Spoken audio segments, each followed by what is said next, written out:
Shalom Bapak Ibu, Saudara-saudari. Hanya Yesus yang layak kita puji, kita sembah dan kita agungkan. Seperti bunyi firman Tuhan yang terdapat di dalam Roma 16 ayat 27. Bagi Dia satu-satunya Allah yang penuh hikmat, oleh Yesus Kristus, segala kemuliaan sampai selama-lamanya. Amin. Demikian firman Tuhan yang juga menjadi landasan bagi ibadah kita di hari ini. Mari kita berdoa. Bapa kami yang bertahta di dalam kerajaan surga, kami bersyukur terima kasih untuk anugerah-Mu di dalam kehidupan kami, untuk kasih, pertolongan dan penyertaan-Mu yang senantiasa ada di dalam kehidupan setiap kami. Saat ini kami juga tetap memohon pimpinan penyertaan Tuhan untuk ibadah kami di hari ini dari awal sampai pada akhirnya. Biarlah Roh Kudus memimpin kami dan kami boleh bersukacita di dalam Engkau. Di dalam nama Tuhan Yesus Kristus kami alaskan dan kami mohonkan doa kami. Amin. Segala kemuliaan hanya bagi Yesus di tempat yang maha tinggi. Hosana bagi Dia.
Bersama-sama menghadap Tuhan, Allah yang maha mulia dan Allah yang maha kudus, Allah yang sanggup memberikan pengampunan dosa.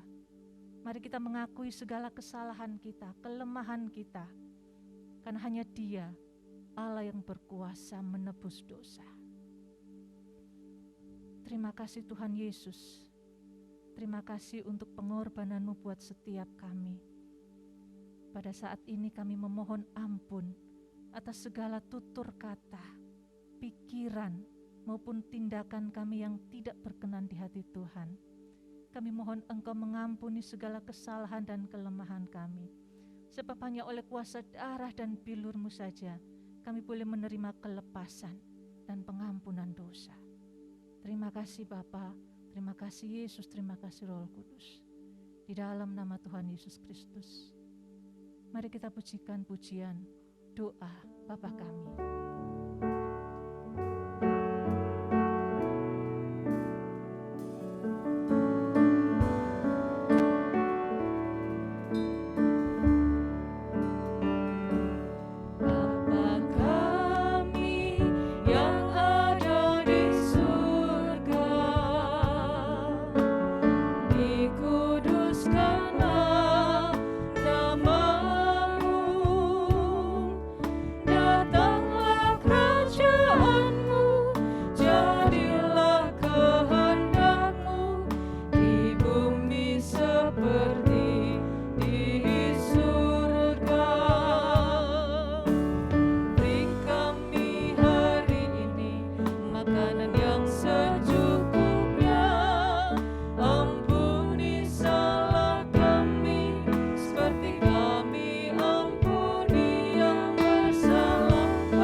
Terpuji nama Tuhan, Allah yang mulia, Allah yang kudus adalah Allah yang kita kenal di dalam nama Tuhan Yesus Kristus yang senantiasa berjalan di setiap langkah kita. Mari kita pujikan pujian ini.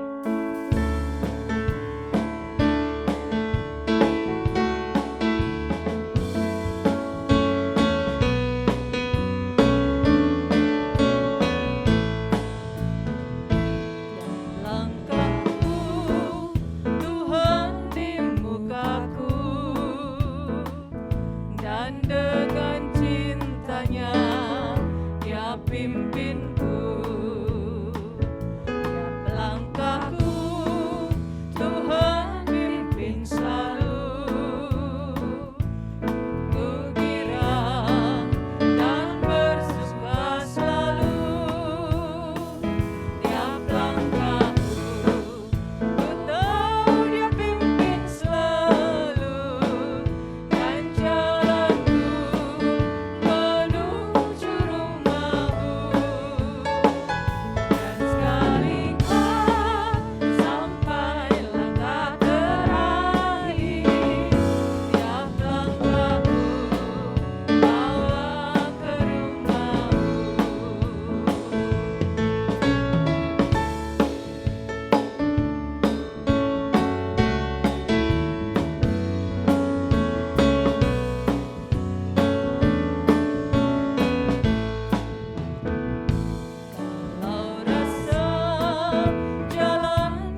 Yesus ada di setiap langkah kita, bahkan di setiap musim kehidupan kita.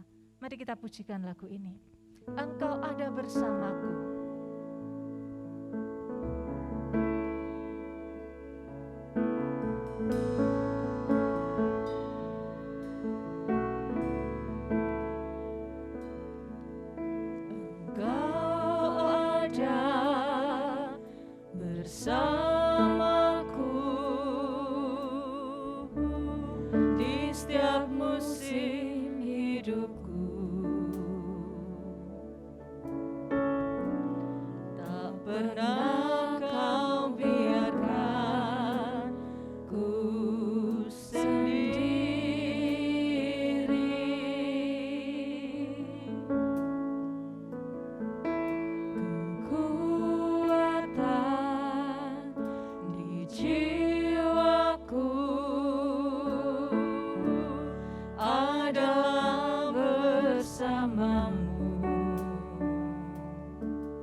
Selamat sore saudara sekalian, jemaat GPT Kristus Pelepas yang dikasihi Tuhan. Selamat tahun baru bagi kita sekalian, dan kiranya di tahun ini kita semakin merasakan berkat Tuhan, semakin mengenal Tuhan lebih dalam lagi, dan semakin taat di dalam jalan dan kebenaran Tuhan. Oleh sebab itu, sangat penting bagi kita untuk senantiasa mengarahkan hati kita kepada firman Tuhan, yang pasti akan memberi kekuatan dan panduan yang benar bagi kehidupan kita sekalian. Sebelum kita merenungkan satu bagian dari firman Tuhan pada sore hari ini, mari kita sama-sama tundukkan kepala dan memohon hikmat kepada Tuhan. Ya Tuhan, Allah Bapa kami, terima kasih sekiranya Engkau telah memberikan kami kesempatan untuk masuk di dalam tahun 2022 ini. Kami tidak tahu Tuhan apa yang terjadi di depan, tetapi kami percaya Engkau akan senantiasa menjadi pandu kami di dalam mengarungi hidup yang tidak mudah ini. Sebentar lagi, Engkau akan menabur kami dengan firman Tuhan. Kiranya Engkau siapkan hati kami untuk menjadi tanah yang subur, yang siap ditanam oleh kebenaran-Mu. Dan biarlah apa yang kami dengarkan ini juga dapat kami lakukan di dalam kehidupan kami sehari-hari. Urapi hamba-Mu yang serba terbatas ini, supaya dapat menyampaikan firman Tuhan sesuai dengan isi hati-Mu saja. Di dalam nama Tuhan Yesus Kristus kami berdoa. Amin. Saudara sekalian, pada sore hari ini firman Tuhan yang akan kita pelajari terambil dari Yohanes 10 ayat 14 sampai 15. Renungan ini saya beri judul Berelasi dengan Gembala yang Baik. Ini adalah kelanjutan dari apa yang telah saya paparkan pada ibadah pagi tadi. Mari kita perhatikan apa yang Tuhan katakan melalui firman-Nya ini. Yohanes 10 ayat 14 sampai 15. Akulah gembala yang baik, dan aku mengenal domba-dombaku, dan domba-dombaku mengenal aku. Sama seperti Bapa mengenal aku, dan aku mengenal Bapa, dan aku memberikan nyawaku bagi domba-dombaku. Amin. Saudara sekalian, untuk mengantar kita pada perenungan yang akan saya bagikan, saya akan memulainya dengan sebuah pertanyaan, yaitu apakah kekristenan adalah sebuah agama? Nah, apa jawaban saudara sekalian? Kalau kita mengacu pada Kamus Besar Bahasa Indonesia, dijabarkan bahwa agama adalah ajaran atau sistem yang mengatur tata keimanan atau kepercayaan dan peribadatan kepada Tuhan yang Maha Kuasa, serta tata kaidah yang berhubungan dengan pergaulan manusia dan manusia serta lingkungannya. Kalau kita melihat pada definisi seperti ini, maka boleh dikatakan bahwa kekristenan itu bisa digolongkan sebagai sebuah agama. Namun demikian, ada satu perbedaan mendasar antara kekristenan dengan agama-agama lainnya di dunia. Saya percaya bahwa semua agama itu mengajarkan pemeluknya untuk berusaha meraih status yang lebih tinggi, entah itu berupa surga, nirwana, atau yang lain. Caranya bagaimana? Caranya yaitu dengan mematuhi berbagai perintah agama, melakukan berbagai ritual keagamaan, dan melakukan berbagai perbuatan baik di dalam hidup ini. Agama-agama itu mengajarkan bagaimana manusia bisa mencari Tuhan dan berusaha untuk bisa hidup layak di hadapannya. Namun berbeda dengan itu semua, Alkitab justru menyatakan bahwa tidak ada seorang pun yang benar dan sungguh-sungguh mau mencari Allah. Di dalam Roma 3 ayat 11-12 dikatakan demikian, tidak ada seorang pun yang berakal budi, tidak ada seorang pun yang mencari Allah. Semua orang telah menyeleweng, mereka semua tidak berguna, tidak ada yang berbuat baik, seorang pun tidak. Semua manusia sudah jatuh di dalam dosa. Oleh sebab itu, mereka tidak memiliki kemampuan apa-apa untuk menyelamatkan diri mereka sendiri. Sesaleh apapun hidup mereka, itu tidak ada yang layak di hadapan Allah. Kitab Yesaya 64 ayat 6 menyatakan, demikianlah kami sekalian seperti seorang najis, dan segala kesalahan kami seperti kain kotor. Kami sekalian menjadi layu seperti daun, dan kami lenyap oleh kejahatan kami seperti daun dilenyapkan oleh angin.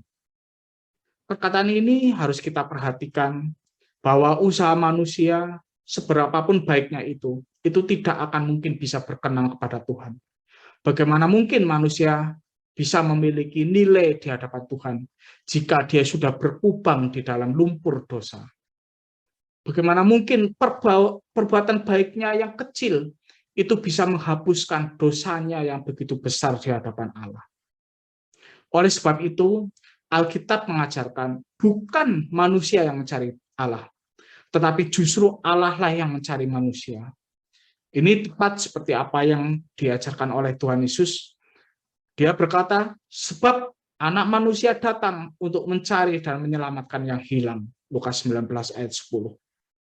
Hanya melalui penebusan Kristuslah, maka manusia bisa disucikan dari dosa-dosanya dan dipulihkan relasinya dengan Allah yang tadinya rusak oleh dosa. Nah, jadi kita bisa melihat bahwa ada satu perbedaan tajam antara kekristenan dengan agama dan kepercayaan yang lain. Jika agama yang lain itu mengajarkan manusia untuk mencapai Tuhan, berusaha untuk hidup layak di hadapan Tuhan. Tetapi di dalam kekristenan, kebalikannya. Bukan manusia yang mencari Tuhan, tetapi Tuhan yang mencari manusia. Kekristenan, Alkitab menuntun manusia untuk menerima pemulihan relasi dengan Allah melalui apa? Melalui karya penebusan Kristus. Jadi pusatnya bukan pada usaha manusia yang serba terbatas dan sangat tidak layak itu, tetapi pusatnya adalah apa yang dilakukan Allah ketika mengutus anaknya yang tunggal, mengorbankan dirinya demi menebus dosa-dosa kita dan menggantikan kita mendapatkan murka Allah. Jadi jangan lagi berkata bahwa semua agama itu sama. Memang semua agama itu mengajarkan kebaikan dan mengajarkan keharmonisan di antara umat manusia. Tetapi kita percaya bahwa hanya di dalam Kristuslah ada keselamatan. Tanpa melalui Kristus, manusia sama sekali tidak akan mungkin layak dan berkenan di hadapan Allah. Apa yang dilakukan Kristus? Itu memulihkan relasi antara Allah dengan umatnya. Nah, konsep relasi ini, yaitu antara Allah dengan umatnya, itu sangat ditekankan di dalam Alkitab. Komitmen Allah untuk mengasihi umatnya tidak dapat dipisahkan oleh berbagai kesengsaraan yang dialami umatnya, oleh begitu beratnya tekanan dari para musuh pada umatnya, dan bahkan kasih Allah itu tidak terbatalkan dengan ketidaktaatan yang dilakukan oleh umatnya.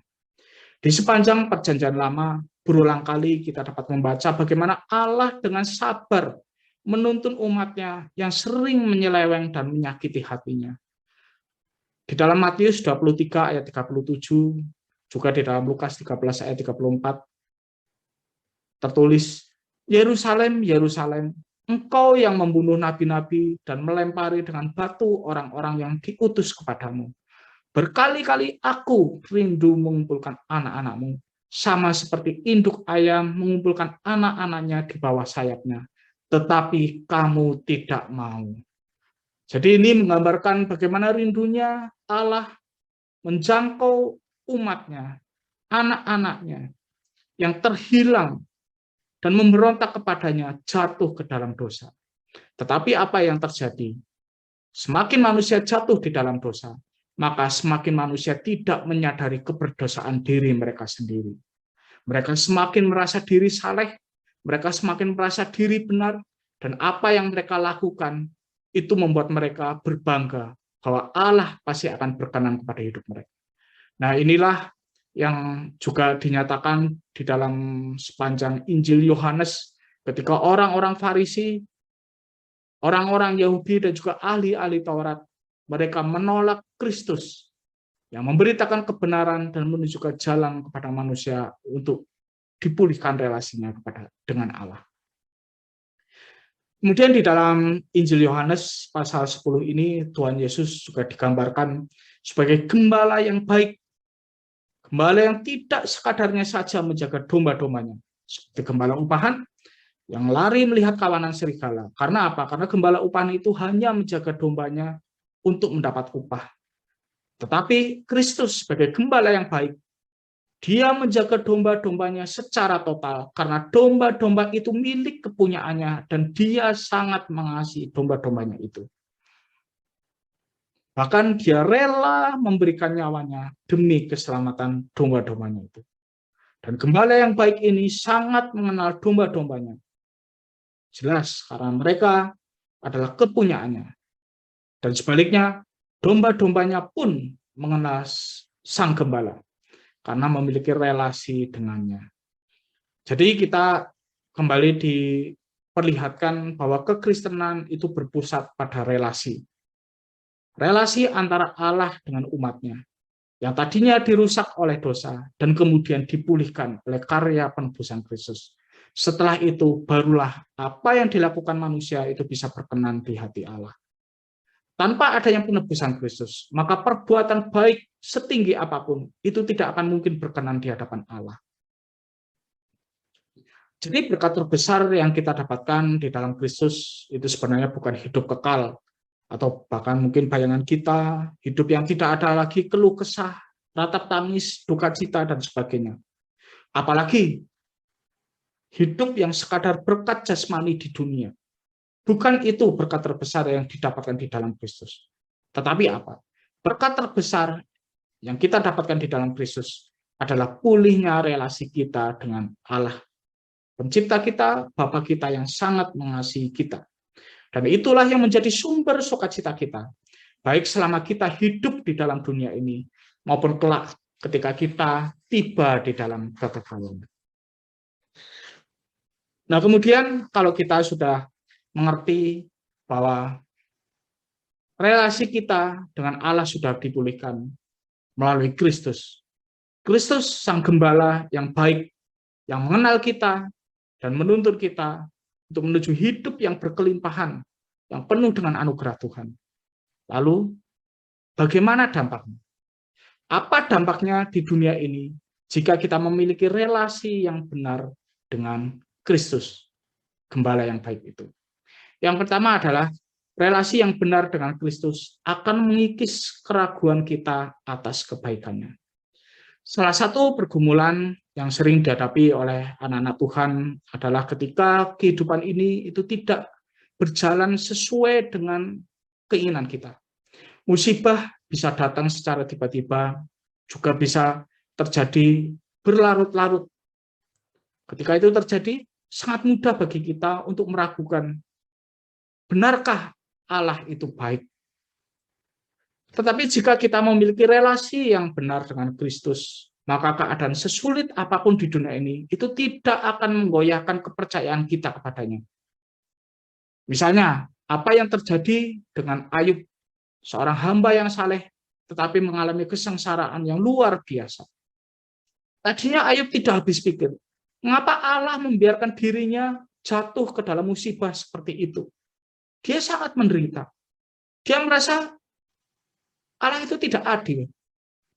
Namun pada akhirnya, setelah Ayub mengenal Tuhan, bukan hanya dari kata orang saja, tapi betul-betul mengenal Tuhan, maka semua keraguannya itu pun pupus. Ayub percaya bahwa Allah memiliki hikmat yang terbatas, yang tidak mungkin diselami oleh jalan pikiran manusia. Sehingga ketika jalan manusia dirasa sulit, penuh dengan kesengsaraan. Tetapi jika kita melihat dari sudut pandang Tuhan, mungkin ada, bukan mungkin ya, tapi saya katakan dengan pasti, bahwa pasti ada kebaikan di dalamnya. Bukankah jika dia adalah gembala yang baik, maka tidak mungkin dia akan mencelakakan kita, ataupun mengabaikan kita, kalau nyawanya saja diserahkan bagi kita. mengapa dia masih hitung-hitungan dalam memberikan penyertaan dan juga kehidupan yang baik kepada kita.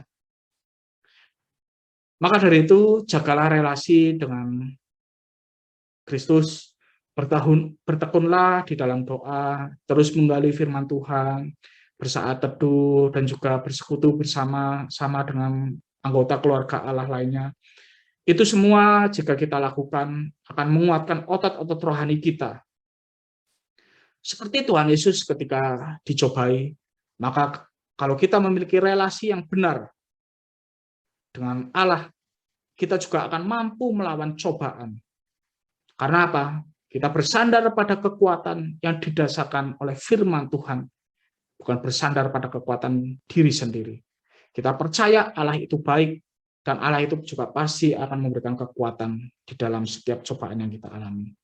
Namun sebaliknya, jika selama ini kita hanya menghabiskan waktu demi hal-hal yang fana saja, jangan heran, ketika cobaan datang, kita tidak memiliki kekuatan apa-apa, bahkan kehadiran Allah pun tidak dapat kita rasakan. Yang kedua, saudara sekalian, relasi yang benar dengan Kristus akan membuat kita tidak lagi mencari kepuasan di luar Allah. Apa yang membuat kita puas itu sebenarnya mencerminkan siapa diri kita.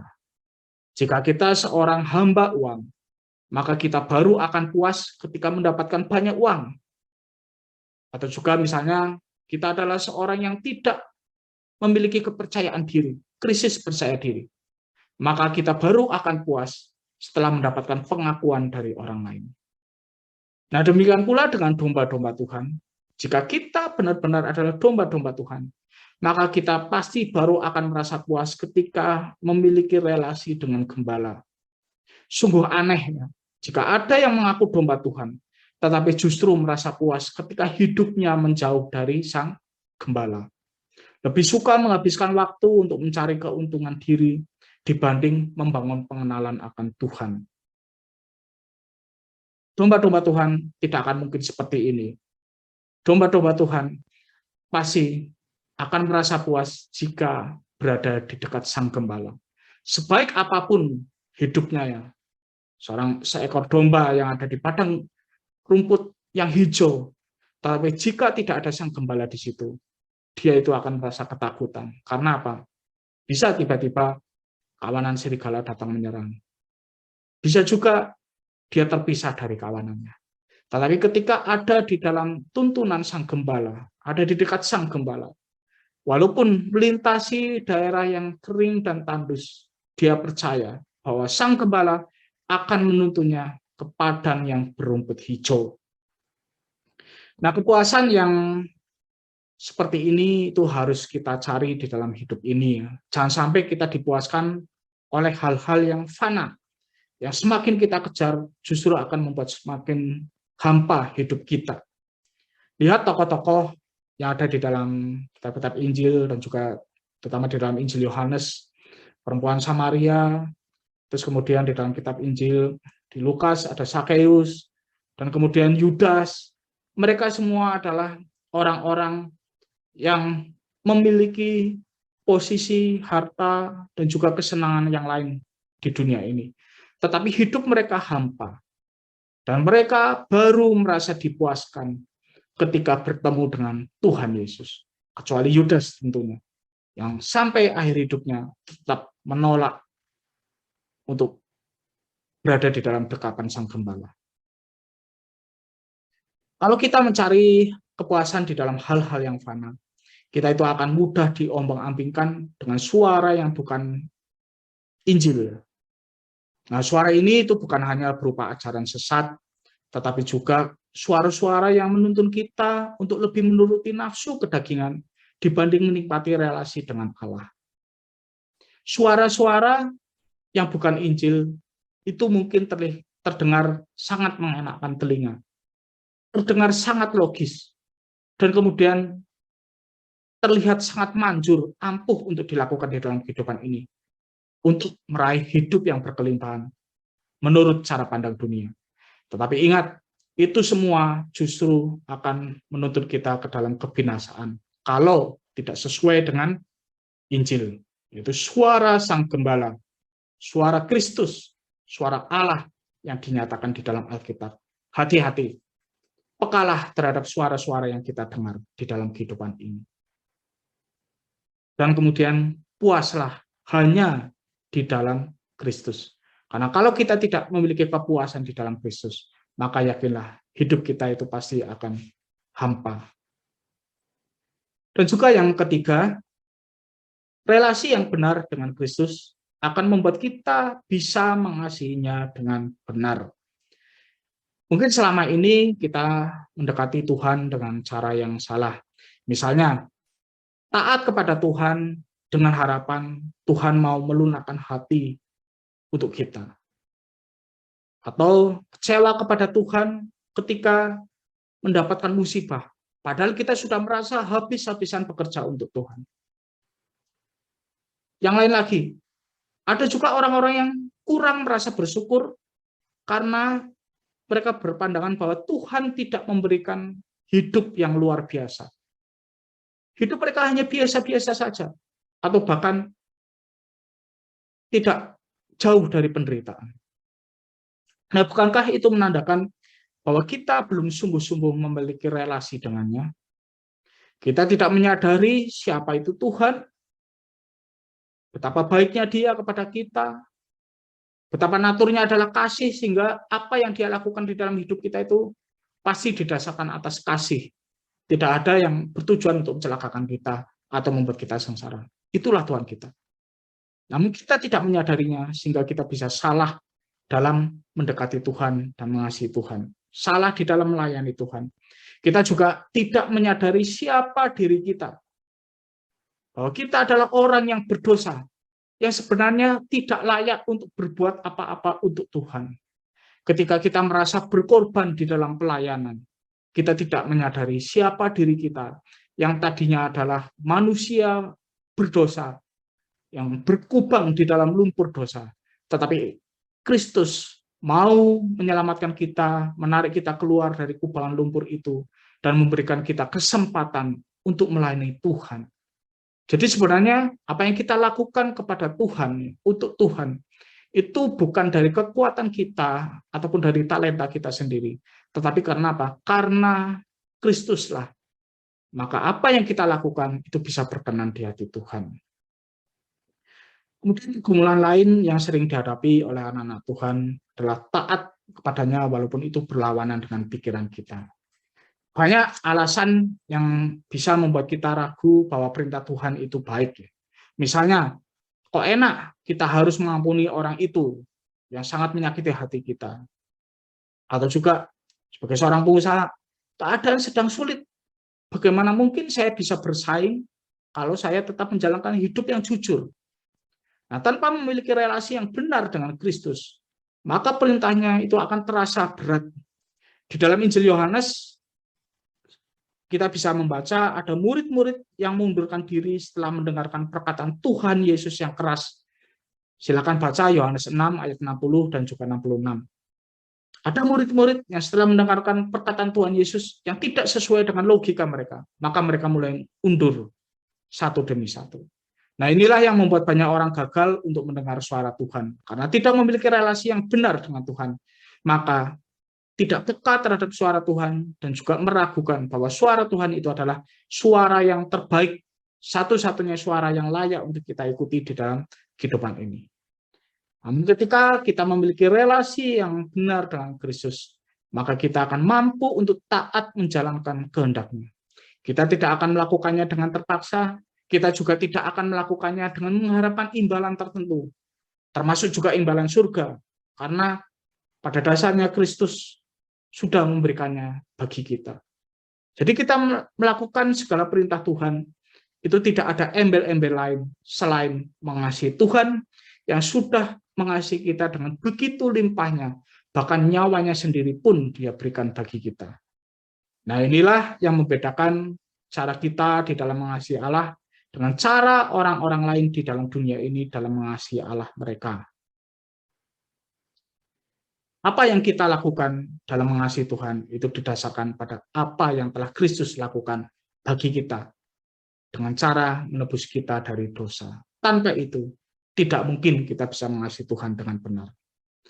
Nah, jika relasi dengan Kristus membawa dampak yang besar di dunia ini, apalagi juga di dalam kekekalan, maka tanyakanlah di dalam diri kita, apakah pikiran dan aktivitas kita sehari-hari selama ini itu membangun keintiman dengannya, atau justru malah merusak relasi kita dengannya. Seorang penulis buku-buku Kristen yang bernama Henry Blackaby mengatakan bahwa dikasihi oleh Allah adalah relasi yang paling tinggi, pencapaian yang paling tinggi, dan posisi yang paling tinggi di dalam hidup ini. Amin. Marilah kita kembali menghadap Tuhan di dalam doa. Ya Tuhan, Allah Bapa kami, terima kasih untuk firman yang telah Engkau berikan kepada kami, yang menyadarkan kami bahwa relasi dengan Engkau itu jauh lebih bernilai dan lebih manis dibanding apapun di dunia ini. Oleh sebab itu Tuhan, kiranya Engkau juga terus melembutkan hati kami untuk dapat menikmati relasi yang intim ini. Hari demi hari kami semakin mengenal Engkau. Dan kiranya Tuhan, jika ada di antara kami yang mulai mundur dan ingin mencari hal-hal di luar Kristus, maka kiranya Engkau sebagai gembala yang baik, yang sangat mengenal keterbatasan dan kelemahan kami, juga mengembalikan mereka, menuntun mereka untuk berjalan di dalam jalan yang benar. Di dalam nama Tuhan Yesus Kristus kami berdoa. Amin. Mari kita pujikan lagu ini. Engkau ada bersamaku.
Ibu bapak, saudara dan saudari yang terkasih, marilah kita menyiapkan diri untuk perjamuan suci ini.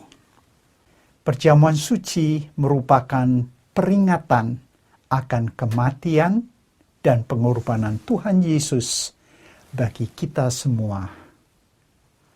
Roti dan anggur merupakan tanda dan meterai dari tubuh dan darah Kristus yang telah dikorbankan bagi penyelamatan kita. Setiap orang yang percaya kepada Kristus dan telah dibaptis diundang untuk ikut dalam pesta rohani ini, karena Tuhan sendirilah yang mengundang kita.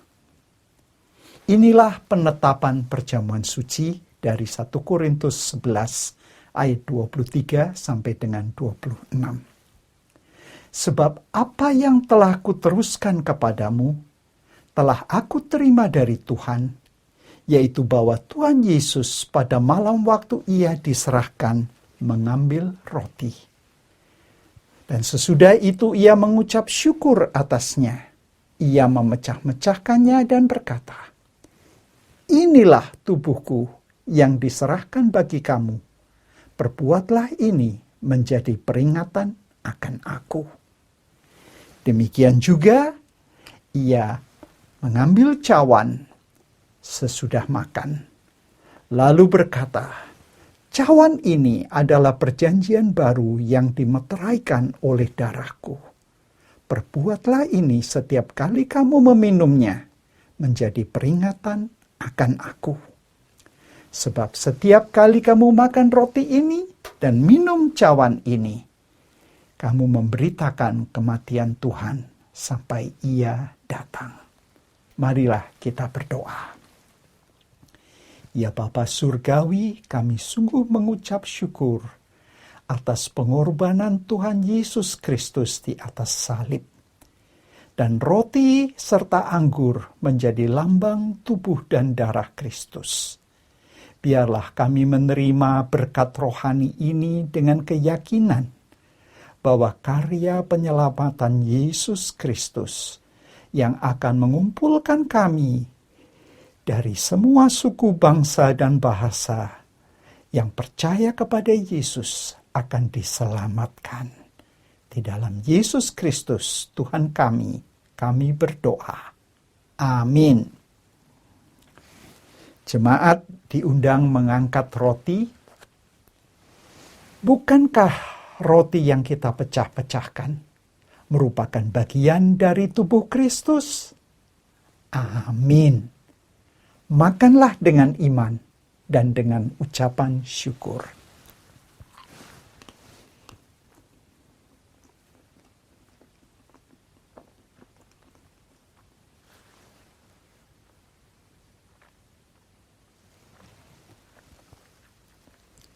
Jemaat diundang untuk mengangkat cawan anggur. Bukankah cawan yang atasnya kita ucapkan syukur merupakan bagian dari darah Kristus? Amin. Minumlah dengan iman dan dengan ucapan syukur.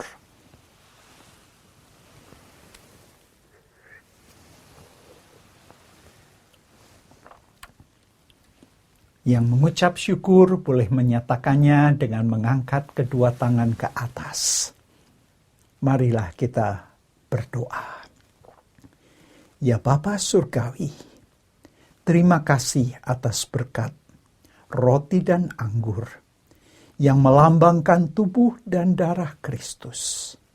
Terima kasih atas karya penyelamatan yang luar biasa.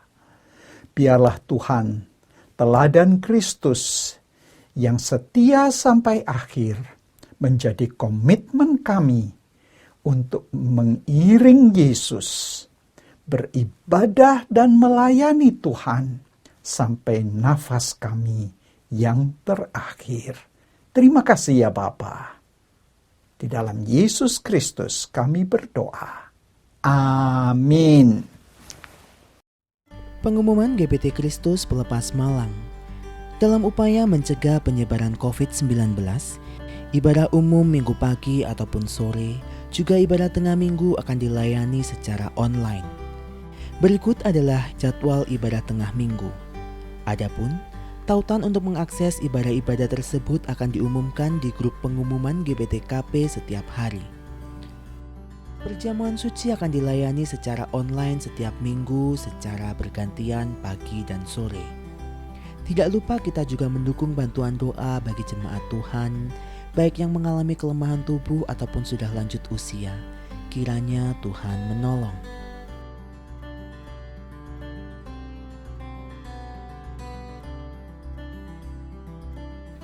Yang berkenan memberikan persembahan untuk mendukung pelayanan kepada Tuhan dan sesama dapat diberikan melalui sistem online dengan cara transfer ke rekening BCA di nomor 0113254090 atas nama Yayasan Kristus Pelepas, atau di rekening BRI di nomor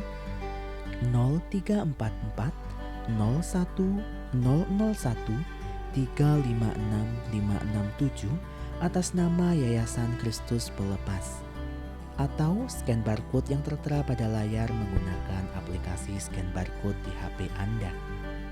Bagi jemaat yang tidak dapat melakukan transfer, persembahan bisa dikumpulkan di rumah dalam amplop persembahan dan diserahkan ke gereja pada kesempatan mendatang. Mengingat peningkatan jumlah pasien yang terpapar COVID-19, kami tetap menghimbau kepada setiap warga jemaat GBT Kristus Pelepas Malang yang ingin datang berkunjung ke gereja untuk tetap mematuhi protokol kesehatan dengan baik dan benar guna menjaga keselamatan pribadi dan orang lain. Tetap jaga jarak, cuci tangan dengan sabun, menggunakan masker, dan tetap tinggal di rumah saat kondisi badan kurang fit atau kurang sehat. Tetap jaga kesehatan, istirahat yang cukup, dan konsumsi vitamin ataupun suplemen makanan. Mari kita bersama mencegah penyebaran COVID-19. Demikian pengumuman GBT Kristus Pelepas sepekan mendatang. Saudara sekalian, marilah kita sama-sama berdoa kepada Tuhan. Tuhan Allah Bapa kami, terima kasih atas ibadah yang telah kami alami pada sore hari ini. Terima kasih atas puji-pujian yang dapat kami haturkan kepadamu. Terima kasih juga atas firman yang telah Engkau tabur di dalam hati kami. Kami percaya Tuhan, relasi dengan Engkau jauh lebih bernilai dibanding apapun. Oleh sebab itu, kiranya Roh Kudus menguatkan kami untuk senantiasa menjaga hati kami, untuk mengutamakan Engkau di dalam kehidupan ini. Kami tidak beralih kepada hal-hal yang fana, dan bahkan hal-hal yang bersifat merusak relasi kami dengan Engkau. Tuhan, kiranya Engkau juga kuatkan untuk kami semua, untuk gembala, tim gembala, pengurus, aktivis, dan seluruh jemaat GBT Kristus Pelepas, supaya kami tetap memiliki relasi yang intim dengan Engkau, sehingga pelayanan yang kami lakukan berkenan kepadamu dan menjadi berkat bagi banyak orang. Dan juga kiranya Engkau sertai gereja ini senantiasa sampai kapanpun, supaya tetap menjadi garam dan terang, dapat menyalurkan berkat-berkat-Mu kepada sebanyak mungkin orang, dan terutama untuk mengabarkan kabar baik kepada sebanyak mungkin orang. Dan juga kami berdoa untuk utusan-utusan-Mu yang ada di seluruh dunia, dan juga untuk orang-orang yang telah Engkau tempatkan di berbagai bidang di muka bumi ini, supaya mereka benar-benar melakukan tanggung jawab mereka dengan sepenuh hati untuk memuliakan Engkau saja dan menjadi berkat bagi banyak orang. Berkati untuk jemaat-Mu yang pada saat ini sedang ada di dalam pergumulan, Kau kuatkan mereka, dan biarlah relasi yang intim dengan Engkau akan menguatkan mereka di dalam pergumulan tersebut. Dan saudara sekalian, kini terimalah berkat dari Tuhan. Kiranya kasih karunia dan damai sejahtera dari Allah Bapa kita, serta dari Tuhan Yesus Kristus, dan persekutuan dengan Roh Kudus, turun menyertai saudara sekalian, mulai hari ini sampai Kristus datang yang kedua kali. Amin.